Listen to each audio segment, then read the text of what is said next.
inside my DNA. Halo guys, balik lagi bersama dengan Red Bear Manhwa. Kali ini Mimin akan membawakan komik yang menceritakan beberapa anak dibesarkan oleh seorang kakek pengembara bernama Kwakno. Demi mencari nafkah, sang kakek harus meninggalkan tempat duduknya. MC kita sebagai anak tertua, harus mengasuh anak-anak tersebut, kemudian tanpa ia sadari nasib merubah kehidupannya saat dirinya bertemu dengan Chun Sosol yang membawanya untuk menjadi sang penerus. Dan apabila kalian masih bingung dengan alur ceritanya, kalian bisa cek deskripsi atau langsung saja menuju playlist yang ada di channel ini untuk memulainya dari part 1. Tanpa basa-basi lebih lama lagi, mari kita lanjut ke part 23. Cerita dimulai. Scene diawali di suatu tempat saat malam hari, dengan suasana yang gelap dan sunyi. Suara jangkrik dan hewan malam lainnya memenuhi udara, menciptakan suasana yang misterius dan penuh teka-teki. Di tengah kegelapan ini, Scene memperlihatkan MC kita melakukan penyamaran dan penyusupan ke sebuah bangunan di kegelapan malam, dengan gerakan yang gesit dan hati-hati. Dia mengenakan pakaian gelap yang memungkinkan dia untuk bersembunyi di kegelapan, dan wajahnya ditutupi topeng untuk menyembunyikan identitasnya. Ada yang aneh, pikir MC kita dalam hati, sambil memandang sekeliling dengan mata yang tajam. Yang kemudian teringat saat MC kita menerima misi dari Godeoksun. Godeoksun berkata, "Itu tidak mudah. Kau harus mencari sebuah buku di tanah terbengkalai milik bangsawan." MC kita mengingat kata-kata Godeoksun dengan jelas, dan dia sadar bahwa misi ini memang tidak akan mudah. "Buku seperti apa?" tanya MC kita. "Di tempat itu tidak ada buku, jadi kau cuma harus membawa pulang benda apapun yang terlihat seperti buku. Tapi, berhati-hatilah, karena mungkin ada banyak orang yang menjaganya," jawab Godeoksun dengan nada yang serius dan penuh peringatan. Mendengar hal itu, MC kita bertanya dalam hati, apa ini alasan dia sangat sering membuatku berlatih teknik langkah bernama Shadow Step? Lagi-lagi, aku bertindak atas kemauan orang lain. Pikiran ini menimbulkan rasa pertanyaan dan sedikit kekecewaan dalam hati MC kita. Yang kemudian MC kita lanjut berpikir dalam hati, bagaimanapun juga, apapun yang menghalangi tenaga dalamku sudah menghilang. Aku bisa berpura-pura melakukan misi ini dan mencari kesempatan untuk kabur, aku akan kembali. Dengan pemikiran ini, MC kita merasa ada secercah harapan dan kontrol atas situasi. Kembali dari ingatan MC kita tentang percakapannya dengan Godeoksun, MC kita yang menyusup di malam hari, berpikir dalam hati, aku harus berhati-hati, karena bisa jadi ini adalah tes untukku. Bukankah salah satu dari 5 barbarian adalah master racun? Tidak akan sulit menetralkan racun yang telah kukonsumsi. Dengan pemikiran ini, MC kita meningkatkan kewaspadaannya, memantau sekeliling dengan lebih teliti dan siap menghadapi segala kemungkinan. Dia tahu bahwa jika ini adalah tes, maka dia harus menunjukkan kemampuannya yang sebenarnya. Kemudian MC kita berlari cepat memasuki bangunan tempatnya untuk menyusup. Dengan langkah-langkah ringan dan gesit, dia menggunakan teknik Shadow Step yang telah dilatihnya untuk meminimalkan suara dan meningkatkan kecepatannya. Dengan mata yang tajam dan waspada, dia memandang sekeliling, mencari tanda-tanda bahaya atau penjagaan. Namun secara tiba-tiba, MC kita merasakan kehadiran seseorang di dalam bangunan tersebut. MC kita berhenti sejenak, matanya memandang sekeliling dengan lebih tajam, mencoba mendeteksi sumber kehadiran tersebut. Suasana menjadi tegang, dan MC kita dapat merasakan adrenalinnya meningkat. Secara pelan-pelan MC kita bersembunyi dan mendengar percakapan orang-orang di dalam bangunan itu yang berkata, "Dasar bajingan kejam, ini sudah berbulan-bulan. Kalau bukan karena dia, kita tidak akan dibawa ke tempat ini. Cuma kita yang bekerja keras, apa yang kita lakukan di reruntuhan ini?" Suara-suara mereka terdengar marah dan kecewa, dan MC kita dapat merasakan ketegangan di udara. MC kita mencoba untuk memahami konteks percakapan mereka, siapa yang mereka bicarakan, dan apa yang sedang terjadi di tempat ini. Mendengar percakapan itu, MC kita yang menyusup pun berpikir dalam hati, kelihatannya tidak akan mudah ya. Untuk sekarang aku harus mempelajari struktur tempat ini lebih dulu, lalu aku harus mencari tahu jumlah mereka. Dengan pemikiran ini, MC kita mulai mengamati sekeliling dengan lebih teliti, mencari tahu layout bangunan, kemungkinan jalur keluar masuk, dan posisi-posisi yang strategis. Sementara itu, di dalam bangunan terdengar suara percakapan penghuninya, yang berkata, "Bagaimana keadaannya?" "Dia pingsan," jawab rekannya. Suara yang terdengar seperti berasal dari ruangan yang tidak terlalu jauh dari posisi MC kita bersembunyi. "Kalau aku jadi dia, aku sudah mengatakan apa yang mereka mau dan meminta mereka untuk membunuhku," ujar orang yang menghuni bangunan itu. "Benar, bukan? Kalau seperti ini, aku jadi penasaran apa sebenarnya sesuatu yang membuat orang-orang jadi seperti ini," saut rekannya lagi. Suara-suara mereka terdengar penuh keputusasaan dan penasaran, seperti mereka sedang membicarakan tentang situasi yang sangat sulit dan tidak manusiawi. Mendengar itu, MC kita yang menyusup diam-diam berpikir dalam hati, sesuatu. Apa dia membicarakan tentang buku yang harus kucari itu? Pertanyaan ini membuat MC kita semakin penasaran dan ingin tahu lebih banyak tentang apa yang sedang terjadi di dalam bangunan ini. Sementara MC kita menyusup dan berjalan-jalan mengendap-endap berpindah ke tempat lain, terdengar suara percakapan dari seorang penjaga yang berkata, "Jangan berpikir yang aneh-aneh, kalau kau membawakannya makanan karena kasihan, mungkin kau yang akan dihabisi." Suara penjaga ini terdengar keras dan mengancam, membuat MC kita yang menyusup semakin waspada. "Apa kau gila? Aku cuma mengatakannya. Bagaimanapun juga, orang tua itu luar biasa," jawab rekannya. "Terserahlah, aku cuma ingin semua ini segera selesai dan pergi tidur," ujar penjaga itu. "Giliran selanjutnya akan datang, dan pria tua itu juga harus dirawat, jadi kita bisa tidur nyenyak untuk beberapa hari," jawab rekannya lagi. Percakapan ini terdengar seperti mereka sedang membicarakan tentang seseorang yang akan menjadi korban berikutnya dari suatu proses yang tidak manusiawi. Mendengar hal itu, MC kita yang mengendap-endap berpikir dalam hati, "Pria tua." Dari kedengarannya, tampaknya mereka menyekap seseorang di sini. Pikiran ini membuat MC kita semakin penasaran dan khawatir tentang situasi di dalam bangunan ini. Kejam sekali, mereka tidak bisa membunuhnya, jadi mereka menyekap dan menyiksa sambil merawatnya, ujar penjaga yang sampai terdengar oleh MC kita yang mengendap-endap masuk. Yang kemudian saat MC kita ingin melewati tikungan berbelok, saat itu pula MC kita dikejutkan dengan apa yang dilihatnya. Yang membuat MC kita dengan cepat langsung bersembunyi di dalam gelapnya malam di balik tembok. Nafas MC kita tertahan saat dia mengintip ke arah yang dilihatnya.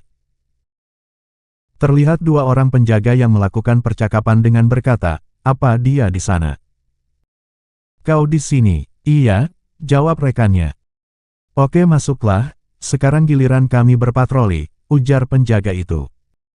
"Baiklah, kerja yang bagus," jawab rekannya. Percakapan ini terdengar seperti mereka sedang melakukan pergantian shift patroli. MC kita mencoba mengintip para penjaga itu dari balik tembok gelap malam hari. Dengan hati-hati, MC kita mengarahkan pandangannya ke arah penjaga, mengamati setiap gerakan mereka. Dalam kegelapan, MC kita berusaha untuk tidak membuat suara apapun, sambil terus memantau situasi. Scene beralih beberapa waktu kemudian, terlihat MC kita tengah menggambar atau mencatat sesuatu. Dengan pena di tangan, MC kita membuat sketsa denah bangunan dan menandai lokasi-lokasi penting yang telah dia temukan. Dia juga mencatat pola patroli penjaga dan waktu pergantian shift. Semua informasi ini akan sangat berguna bagi MC kita untuk merencanakan langkah selanjutnya dan mencapai tujuannya. MC kita menggambar denah lokasi tempatnya menyusup untuk melakukan misi seraya berpikir dalam hati, "Kecuali bagian tengah ini, aku sudah memeriksa semuanya." MC kita memperhatikan denah yang telah dia buat, mencari kemungkinan akses ke bagian tengah yang belum dia periksa. MC kita larut dalam pikirannya saat menggambar denah lokasi dan menyusun strategi, berpikir dalam hati, "Untungnya, tidak ada banyak orang di luar, jadi tidak masalah, tapi aku tidak tahu bagaimana rupa bagian dalamnya." Berdasarkan yang kudengar sejauh ini, harusnya mereka sekitar 30 orang, MC kita memperhatikan angka tersebut, memperkirakan kekuatan dan kelemahan musuh. MC kita tahu bahwa dengan jumlah musuh yang cukup banyak, MC kita harus sangat berhati-hati dan strategis dalam menjalankan misinya. "Aku akan menyusup ke area dalam, malam ini," pikir MC kita, dengan tekad yang kuat. MC kita mempersiapkan diri untuk menjalankan misinya. Dan chapter sedikit bergeser kembali saat malam harinya. Terlihat MC kita melaksanakan misinya untuk menyusup dan mencuri buku, sesuai yang diperintahkan oleh Go Deoksun. Dengan keheningan malam sebagai penutup, MC kita bergerak dengan gesit dan hati-hati, menggunakan kemampuan menyusup yang telah dia latih untuk menghindari deteksi penjaga. MC kita kembali bersembunyi di balik tembok saat melihat penjaga yang sedang berjaga. Dengan gerakan yang sangat hati-hati, MC kita menahan napas dan tidak bergerak, berusaha untuk tidak menarik perhatian penjaga. Para penjaga itu melakukan percakapan dengan berkata, kalau begitu tidakkah mereka seharusnya mulai agak meragukannya. Meragukan apa? Tanya rekannya. Apa orang tua itu benar-benar memilikinya atau tidak? Melihat bagaimana dia tetap berkata tidak tahu sampai sejauh ini, jawab penjaga itu. Ada berapa orang yang masih berkeliaran mencarinya? Ujar rekannya. Aku tidak tahu benda apa itu, tapi akan bagus kalau itu jatuh ke tanganku. Kalau saja aku memilikinya, menjadi master terbaik di dunia tidak akan cuma jadi mimpi belaka, imbuh penjaga itu. Jaga mulutmu, apa kau ingin kepalamu melayang? Tanya rekannya balik. Siapa peduli, lagi pula cuma ada kita di tempat ini, jawab penjaga itu. Apa kau tidak tahu, tikus-tikus mendengarkan gambar saat malam, sedangkan burung-burung mendengarkannya saat siang. Tanya lagi rekannya. Hanya ada kita berdua di sini. Berhentilah bersikap berlebihan, jawab penjaga itu dengan tersenyum meremehkan situasinya. Kau biasanya sangat waspada, tapi terkadang kau bersikap sangat ceroboh. Aku berencana pulang ke kampung halamanku setelah ini, tapi kau cuma memikirkan hal itu saja, ujar rekannya. Kenapa kau tiba-tiba ingin pulang ke kampung halamanmu? Tanya balik penjaga itu. Kita dalam masalah mau benda itu ditemukan atau tidak bukan? Tanya balik lagi rekannya. Apa maksudmu? Tanya penjaga itu yang tidak mengerti. Pikirkanlah setelah benda itu ditemukan, bagaimana selanjutnya? Tanya lagi rekannya. Apa maksudmu? Tanya penjaga itu lagi-lagi yang tidak mengerti. Orang mati tidak bisa menceritakan apa-apa, jawab rekannya. Tidak mungkin, ujar penjaga itu. Kalau benda itu tidak bisa ditemukan, maka itu akan menjadi masalah juga. Hal itu tidak akan banyak berpengaruh pada orang tak penting seperti kita, tapi tetap saja, itu sebabnya, aku sungguh berharap orang tua itu benar-benar tidak tahu apa-apa, imbuh rekannya. Lalu apa yang akan kita lakukan? Tanya penjaga itu lagi. Kita harus keluar dari misi ini apapun yang terjadi, juga secepat mungkin, jawab rekannya. Ayo masuk, ujar penjaga itu yang mengajak rekannya untuk masuk menjaga kediaman itu. Sementara itu MC kita yang sembunyi pun mendengar percakapan itu dari balik tembok, bertanya dalam hati, item macam apa itu? Dan organisasi macam apa yang mereka tempati sampai-sampai mereka takut pada kelompoknya sendiri? Pertanyaan-pertanyaan ini membuat MC kita semakin penasaran dan ingin tahu lebih banyak tentang situasi yang sedang terjadi. Kemudian saat MC kita mencoba masuk lebih dalam ke kediaman itu, MC kita dibuat terkejut dengan apa yang dia lihatnya.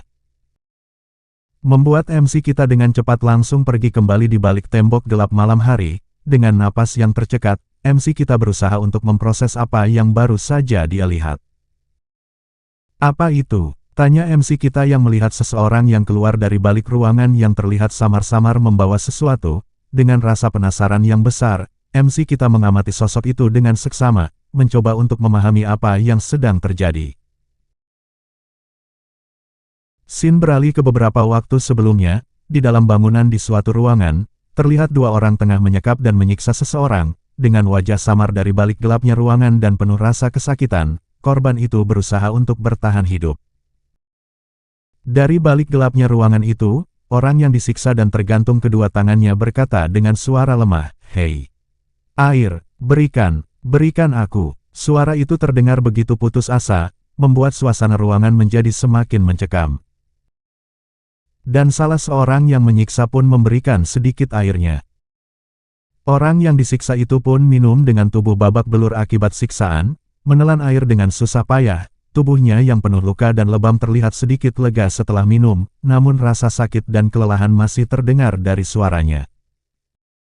Hah, aku masih hidup. Ngomong-ngomong, aku tidak pernah melihat kalian sebelumnya, bahkan pakaian kalian terlihat berbeda, ujar orang yang disiksa itu. Keduanya itu saling menatap, seolah-olah mereka tidak ingin mengungkapkan identitas mereka. Kau benar-benar memberi kami banyak masalah, bukankah ini waktunya berhenti? Tanya orang yang menyekap dan menyiksa. Orang yang disiksa itu menatapnya dengan mata yang penuh rasa meremehkan, meskipun tubuhnya yang lemah dan babak belur. Hei, yang perlu kau lakukan cuma berbicara, demi alasan apa kau bertahan begitu lama? Bahkan meski ini tentang hal itu, bukankah kau sudah terlalu tua untuk menguasainya? Tanya rekan orang yang menyiksa. Yang kemudian rekan yang menyiksa lanjut berkata, aku sungguh tidak bisa mengerti dirimu. Bukankah aku sudah menjanjikanmu 1000 emas? Bukankah itu yang paling kau butuhkan? Kau bisa menggunakannya seumur hidupmu. Kau tidak mengerti ya, jawab orang yang disiksa, dengan senyum getir di wajahnya yang babak belur di balik gelapnya ruangan itu. Apa yang kau bicarakan? Tanya orang yang menyiksa, dengan nada yang penuh dengan kebingungan. Aku melakukan ini untuk bertahan hidup. Aku tahu begitu aku membuka mulut, kalian akan membungkamku dengan cara membunuhku, jadi mana mungkin aku membicarakan itu. Jawab orang yang disiksa, dengan suara yang lemah namun penuh dengan keteguhan. Mendengar hal itu orang yang menyiksa dan rekannya berpikir dalam hati, akhirnya. Dia mulai berbicara, mereka berdua saling menatap, seolah-olah mereka telah menemukan celah untuk memecahkan pertahanan korban mereka. Sementara itu, orang yang disiksa kedua tangannya terikat, lanjut berkata, 1000 emas.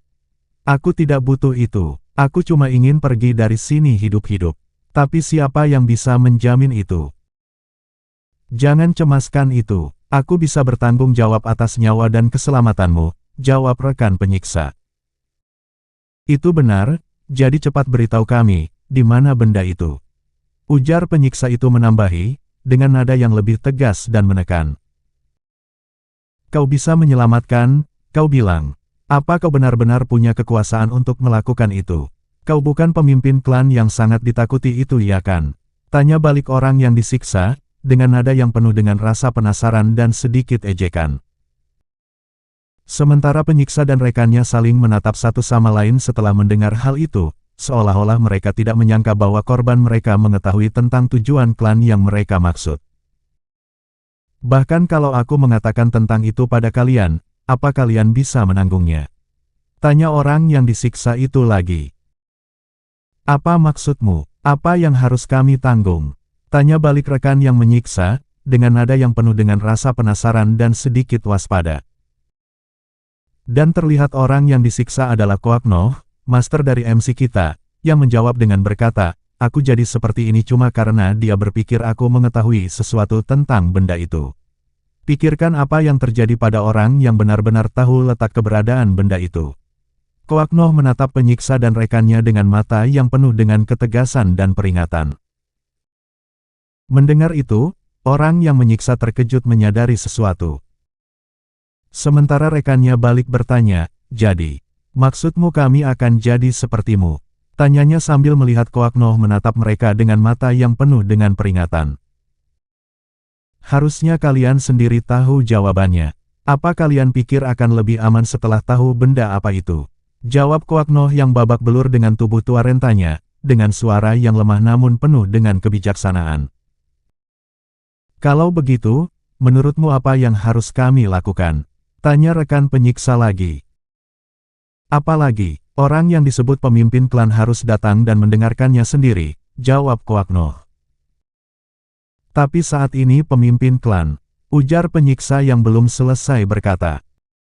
Namun langsung dihentikan oleh rekan dengan segera menutup mulutnya, rekan penyiksa itu memberikan isyarat waspada kepada temannya, seolah-olah ingin mengatakan, jangan sebutkan itu.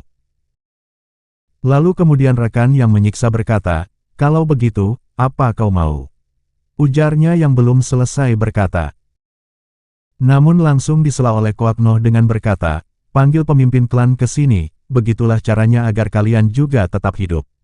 Koak Noh menatap mereka dengan mata yang penuh dengan keyakinan, seolah-olah dia tahu bahwa pemimpin klanlah satu-satunya yang bisa menyelesaikan situasi ini. Koak Noh bertanya, bagaimana kalau kau membawa bos kalian? Kenapa harus aku? Tanya balik rekan yang menyiksa Koak Noh, dengan nada yang penuh dengan rasa penasaran dan sedikit waspada. Aku tidak peduli kalau kalian pergi berdua, tapi, bukankah seharusnya salah satu dari kalian harus tinggal di sini dan mengawasiku? Jawab dan tanya balik Koak Noh dengan tegas, meskipun kedua tangannya terikat, matanya menantang, seolah-olah dia tidak takut dengan situasi yang dihadapinya. Mendengar hal itu, orang yang menyiksa berkata kepada rekannya, cepat pergilah melapor, aku akan mengawasinya.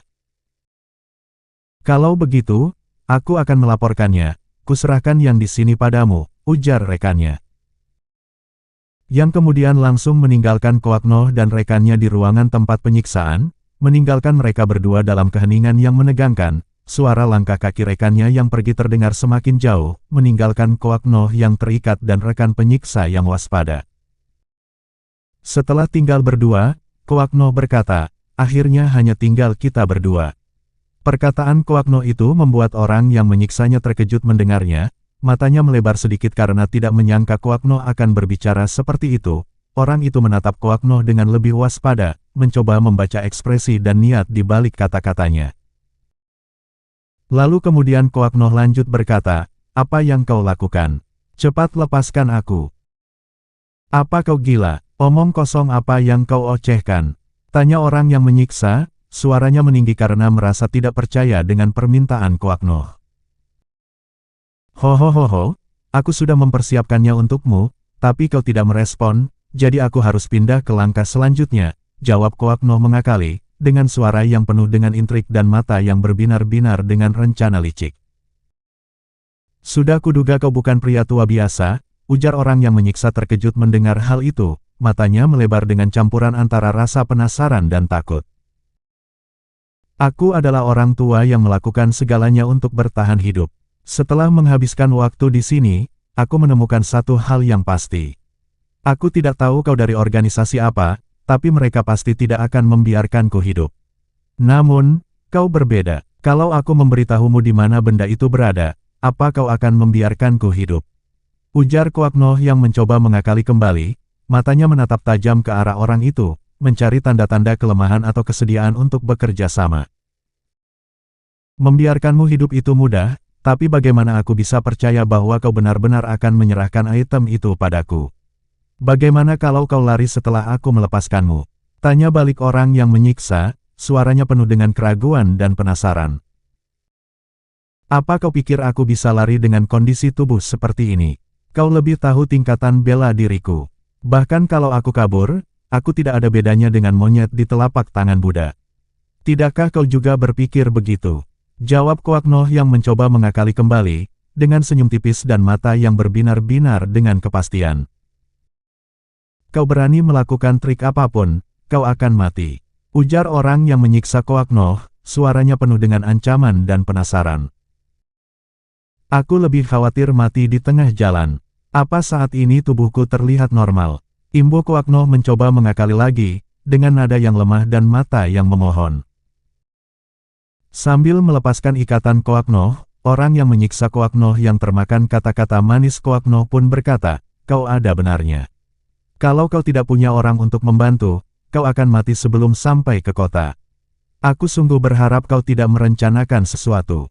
Aku mendapat yang kuinginkan, dan kau mendapat yang kau inginkan. Koak Noh tersenyum tipis, merasa telah berhasil mengakali orang itu. Yang kemudian orang yang menyiksa Koak Noh lanjut menggendong Koak Noh untuk melarikan diri seraya berkata, untuk sekarang, kita harus cepat keluar dari sini. Tim pengejar akan segera menyusul. Tolong tetaplah hidup dan berjalanlah ke sana.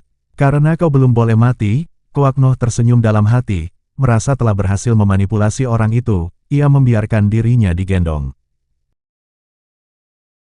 Kemudian chapter beralih ke masa sekarang, terlihat MC kita yang terkejut melihat seseorang yang keluar dari balik ruangan menggendong sesuatu seraya berpikir dalam hati, apa-apaan. MC kita memandang dengan mata yang lebar, mencoba memahami apa yang sedang terjadi. Orang yang menggendong itu berjalan dengan hati-hati, seolah-olah membawa sesuatu yang sangat berharga. Kemudian MC kita berlari mengikuti orang itu, yang ternyata menggendong seseorang untuk kabur dari kediaman itu. MC kita berusaha untuk tetap diam dan tidak menarik perhatian, sambil memantau pergerakan orang itu. Orang yang menggendong itu berjalan dengan cepat dan hati-hati, seolah-olah takut ada yang mengejar. MC kita semakin penasaran, siapa orang yang digendong itu dan memutuskan untuk mengikutinya. Hingga fajar pagi hari, orang yang menggendong Koak Noh terus berlari menjauh dari kediaman tempat Koak Noh disiksa. Langkah-langkah kaki mereka terdengar berat dan berirama dengan napas yang terengah-engah. Cahaya fajar pagi yang mulai menyingsing memberikan sedikit kelegaan pada wajah mereka yang lelah. Orang yang menggendong Koak Noh terus berlari tanpa henti, seolah-olah dikejar oleh bayang-bayang mantan masa lalu.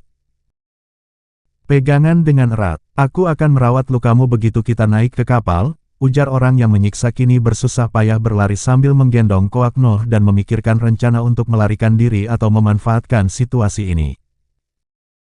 Yang kemudian berpikir dalam hati, aku bahkan mempertaruhkan nyawaku, jadi semuanya akan berakhir saat kalau orang ini mati. Orang yang menggendong Koak Noh terus berlari, tidak menyadari keadaan yang sedang terjadi pada Koak Noh. Kemudian orang yang menggendong melirik ke arah Koak Noh, merasa ada yang janggal karena Koak Noh tidak menjawab atau merespon apapun darinya. Hingga kemudian orang itu sejenak menurunkan Koak Noh dan menyenderkannya untuk memeriksa keadaan Koak Noh seraya berkata, "Sadarlah. Bukankah kau harus memberitahuku di mana kau menyembunyikan benda itu sebelum kau mati?" Orang itu mengguncang-guncangkan Koak Noh dengan keras, seolah-olah ingin membangunkan kesadaran darinya. Wajahnya dipenuhi dengan rasa frustrasi dan ketakutan, karena dia tahu bahwa waktu semakin singkat dan dia belum mendapatkan apa yang dia inginkan.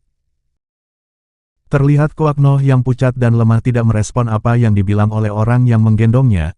Mata Koak Noh yang terbuka tidak menunjukkan tanda-tanda ketidaksadaran. Orang itu menatap Koak Noh dengan khawatir, mencoba untuk membangunkan kesadaran darinya.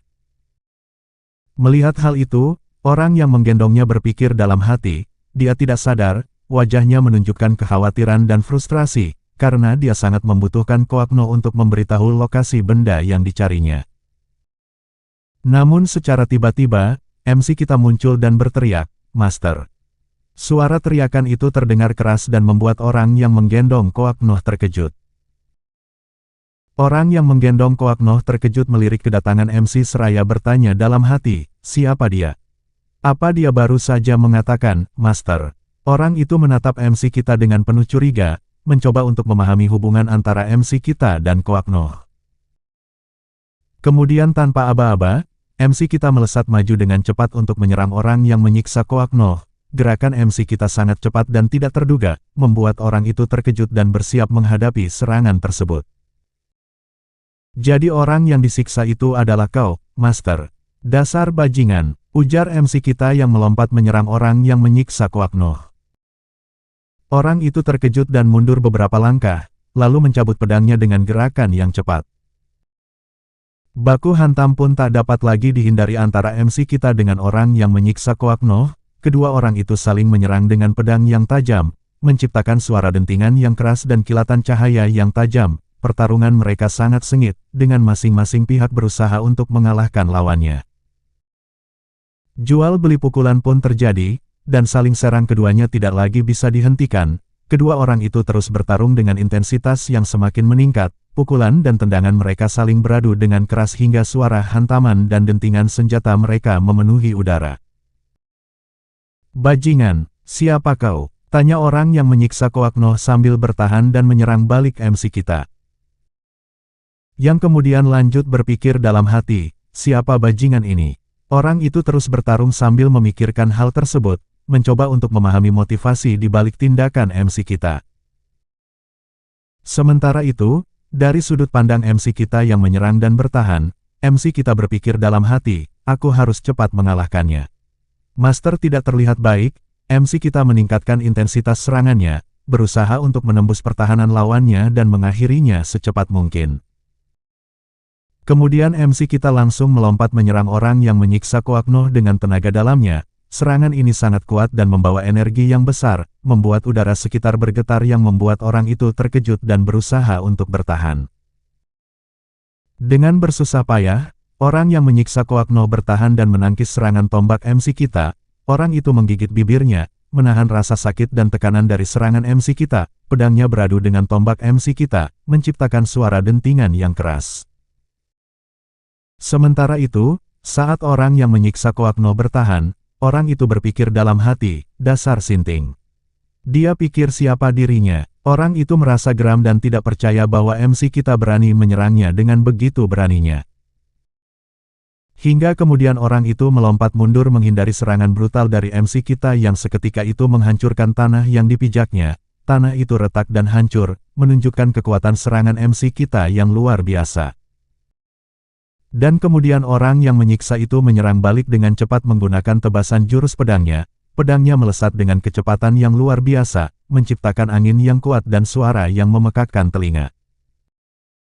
Melihat hal itu, MC kita terkejut dan tak sempat menghindari ayunan sabetan pedang itu. Pedang itu meluncur dengan cepat dan mengarah kepada MC kita.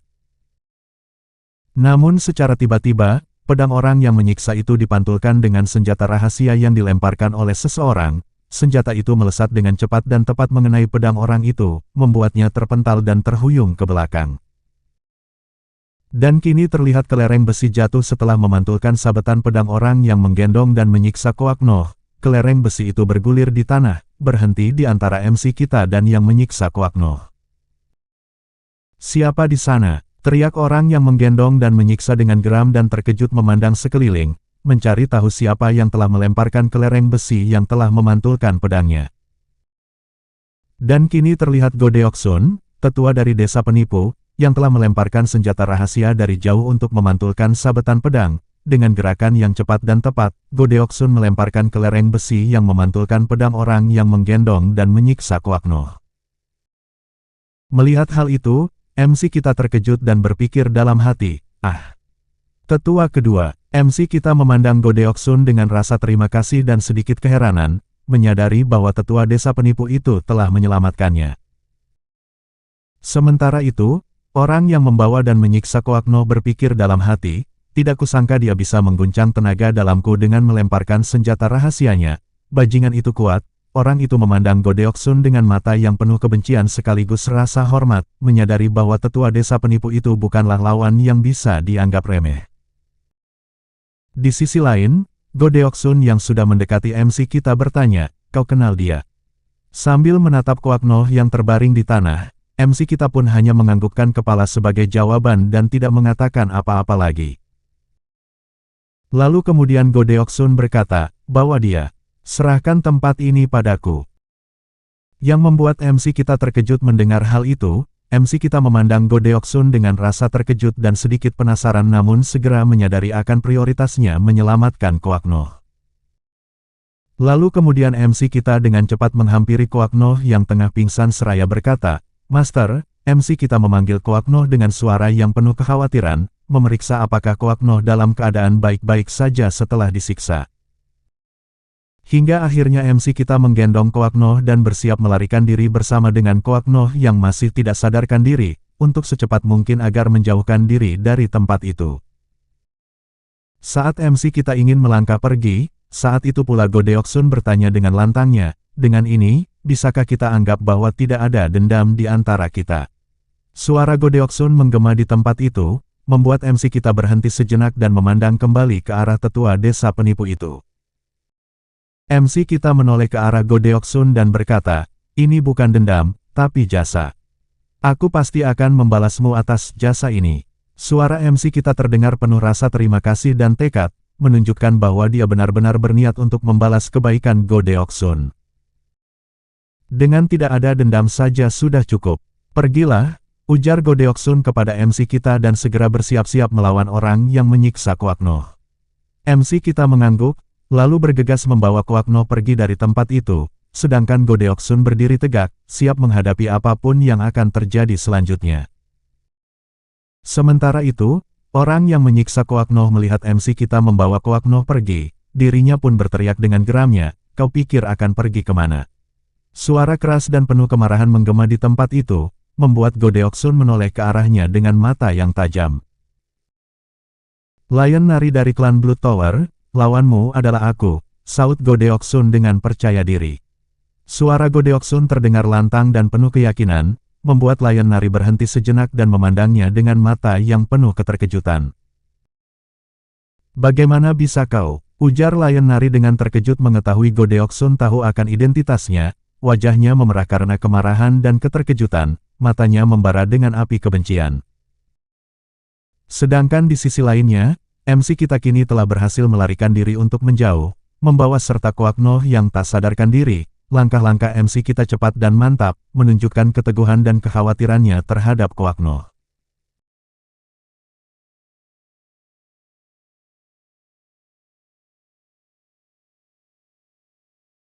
Sekian untuk episode kali ini, jangan lupa subscribe untuk update video-video terbaru dari Mimin, dan juga bantu share biar channel ini berkembang dan membuat Mimin semangat. Sekian dari Mimin, wassalamualaikum warahmatullahi wabarakatuh, and see you next time.